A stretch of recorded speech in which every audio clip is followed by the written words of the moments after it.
In the heart of West Africa, a quiet revolution is beginning to boil inside giant steel tanks filled with crushed tomatoes. It may sound ordinary at first. Tomatoes are one of the most common crops on Earth. They sit in kitchens, restaurants, and grocery stores across every continent. But in Burkina Faso, the tomato has become something far more powerful.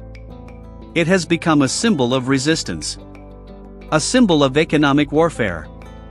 And according to many supporters of Ibrahim Traoré, it could become the key that finally breaks decades of foreign dependency.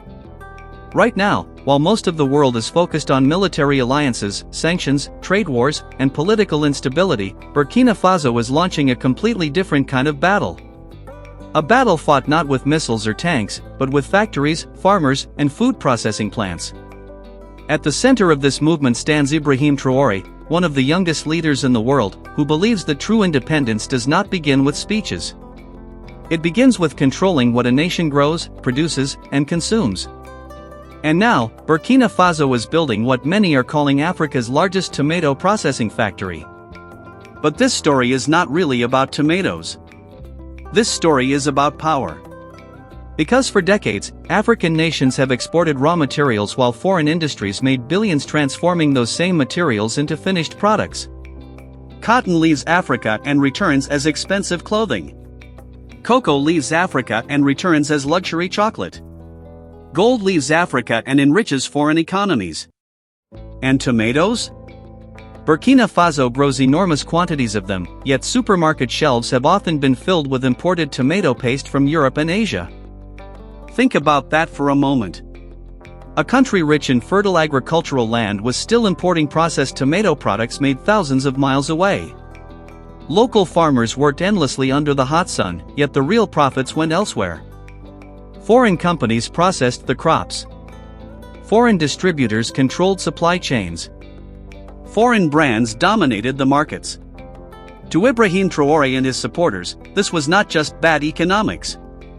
It was a continuation of a colonial system wearing modern clothes. And now they want to destroy that system completely. What makes this situation even more fascinating is the timing. Burkina Faso is facing enormous pressure from multiple directions. Security threats continue to challenge the country. International relationships have become increasingly tense. Western media frequently portrays the country through the lens of instability and conflict. Yet instead of slowing down, Traoré's government has doubled down on industrialization and national self-reliance. Many leaders talk about sovereignty. Very few attempt to build it from the ground up. But Traoré's vision appears different. His message is simple. A nation that cannot process its own food can never be truly independent. A country that exports raw wealth while importing finished goods will remain trapped in dependency forever. This is why the tomato factory matters far more than most people realize. The proposed megafactory near Bobo Dioulasso is not just an industrial project. It is designed as a strategic economic weapon. The goal is to process massive quantities of locally grown tomatoes directly inside Burkina Faso instead of sending them abroad or losing them to waste. Farmers who previously struggled with unstable prices and post-harvest losses may now have guaranteed buyers. Local workers could gain industrial jobs. Transportation networks could expand. Storage facilities could improve. And perhaps most importantly, the value generated by the tomato industry would remain inside the country. That changes everything. Because the old model kept African countries locked at the bottom of the value chain. Raw materials left cheaply. Finished goods returned expensively. The real profits were captured overseas. But industrialization flips that equation. And Traoré knows it. What makes this project especially symbolic is that tomatoes are deeply connected to everyday life.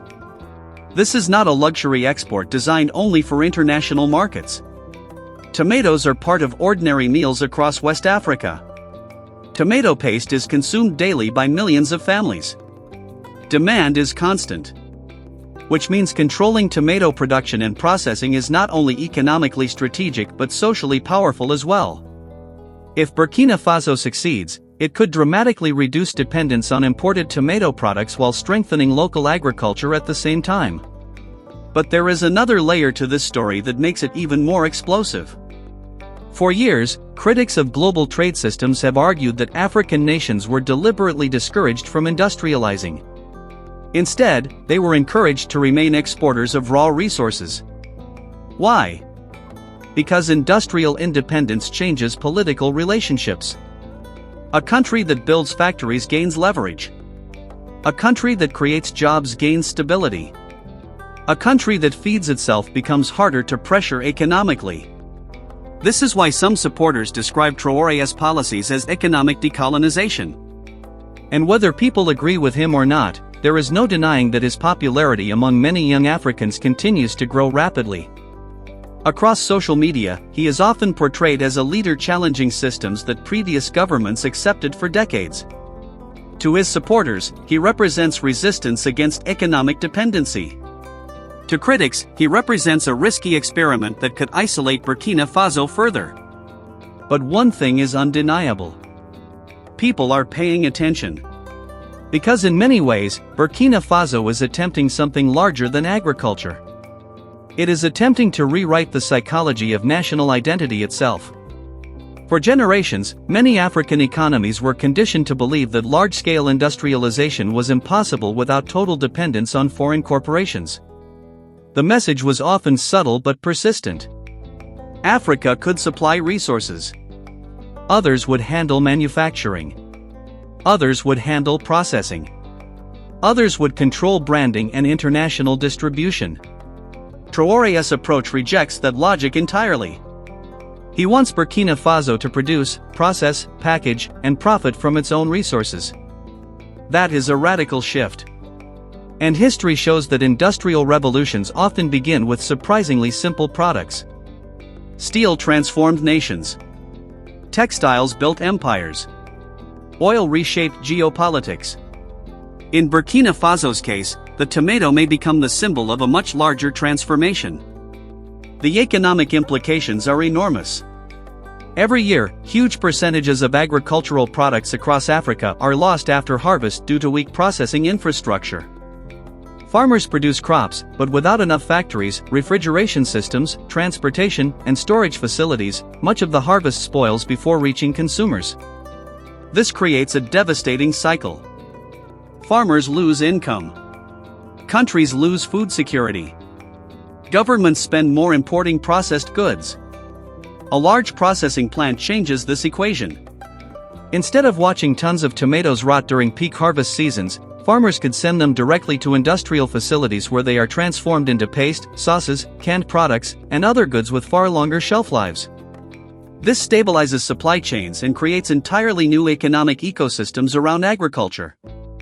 Factories require technicians. Technicians require training. Training creates skilled labor. Skilled labor creates industrial growth. Industrial growth attracts infrastructure development. And infrastructure development can reshape entire regions. This is why the tomato factory is about much more than food. It is about building an industrial foundation. And there is another important dimension that many people overlook. Food sovereignty is directly tied to political sovereignty. Countries heavily dependent on imported food products become vulnerable to global price shocks, shipping disruptions, sanctions, and foreign currency instability. The COVID era exposed how fragile global supply chains can become. Nations everywhere realized that relying too heavily on external systems carries major risks. Traoré appears determined to reduce those vulnerabilities. By expanding domestic production and processing, Burkina Faso could potentially gain greater control over prices, supply availability, and economic resilience. For ordinary citizens, this matters deeply. Food prices affect daily survival. Stable agricultural industries affect employment. And economic confidence affects social stability. But this path is not without major obstacles. Building Africa's largest tomato processing factory is incredibly ambitious. Factories require reliable electricity, transportation infrastructure, logistics coordination, industrial maintenance, financing, and long-term management efficiency. If any of these systems fail, even the most ambitious projects can struggle. Critics argue that Burkina Faso still faces serious structural challenges. Security concerns remain significant in several regions. International investors may hesitate due to political uncertainty. Large-scale industrial projects require enormous capital and technical expertise. Some economists warn that nationalist economic strategies can become difficult to sustain without broader international cooperation. These are serious concerns, and they cannot simply be ignored. Yet supporters counter that every industrialized nation in history faced major obstacles during its development phase. No country became economically powerful without taking risks. No nation built industrial independence overnight. According to Traore's supporters, Burkina Faso cannot wait forever for perfect conditions before beginning transformation. In their eyes, the greater danger is doing nothing. And this is where the emotional power of the Tomato Project becomes clear. For many Burkinabe citizens, this is not just about economics. It is about dignity. It is about proving that African nations can create modern industries rather than remaining trapped as exporters of raw commodities. It is about breaking psychological dependency. It is about changing how young Africans view their own future. Instead of seeing industrial success as something that only happens elsewhere, they want to see factories rising in their own cities. They want local agriculture connected to local industry. They want national wealth to circulate internally instead of constantly flowing outward. That dream resonates strongly across the continent, especially among younger generations frustrated by unemployment, rising living costs, and decades of underdevelopment despite Africa's vast natural wealth. This is why Ibrahim Traoré has become such a polarizing global figure. To some international observers, he represents instability and confrontation. To many supporters across Africa, he represents courage and economic resistance. And the tomato factory has become one of the clearest symbols of that resistance. Imagine the message it sends if Burkina Faso succeeds. A country often portrayed only through poverty or conflict suddenly emerges as a regional industrial producer. Local farmers gain stronger markets. Imported tomato products lose dominance. Manufacturing jobs expand. Agricultural self-reliance increases. Other African countries begin exploring similar strategies. That could trigger a much larger continental conversation. Because once one nation begins challenging the raw export model successfully, others may follow. And that is exactly what makes this story so geopolitically significant. The global economy has long depended on unequal production relationships. Wealthy nations historically dominated high-value manufacturing while poorer countries supplied labor and raw materials. But if developing nations begin aggressively moving up the value chain, existing economic hierarchies could shift over time. That does not happen easily. And it does not happen without resistance. Throughout history, economic transformation has always threatened established interests. Industries benefiting from cheap raw exports rarely welcome industrial competition from producing nations themselves. This is why some analysts believe Traoré's economic policies are being watched very closely far beyond West Africa. Because if Burkina Faso proves industrial self-reliance is possible even under difficult conditions, it could inspire similar movements elsewhere.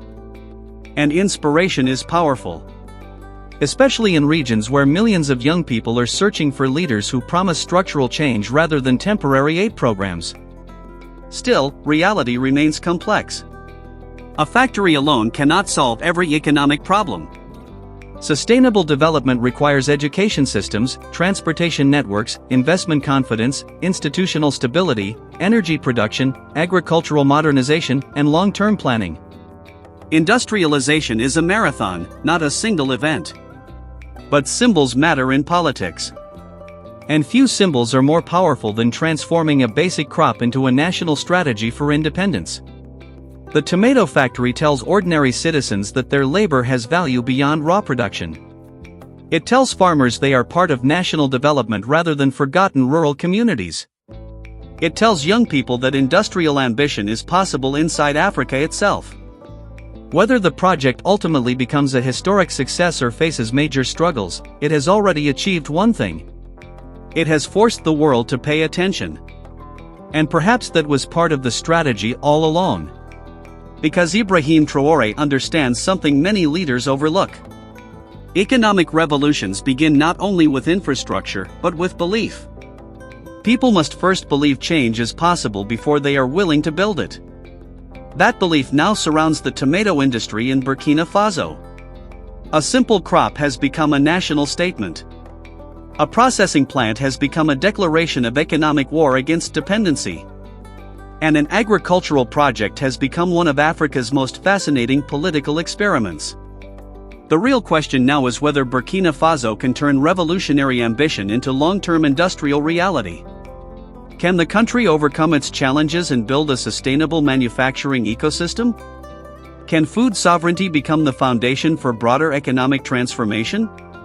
Can industrial nationalism succeed in a global system dominated by powerful international interests? Or will the pressures facing Burkina Faso prove too difficult to overcome? Only time will answer those questions. But one thing is certain. The world is no longer looking at Burkina Faso the same way. Because when a nation decides it no longer wants to export its future while importing dependency, everything begins to change. And sometimes, revolutions begin with something as ordinary as a tomato. Before you leave, think carefully about this question.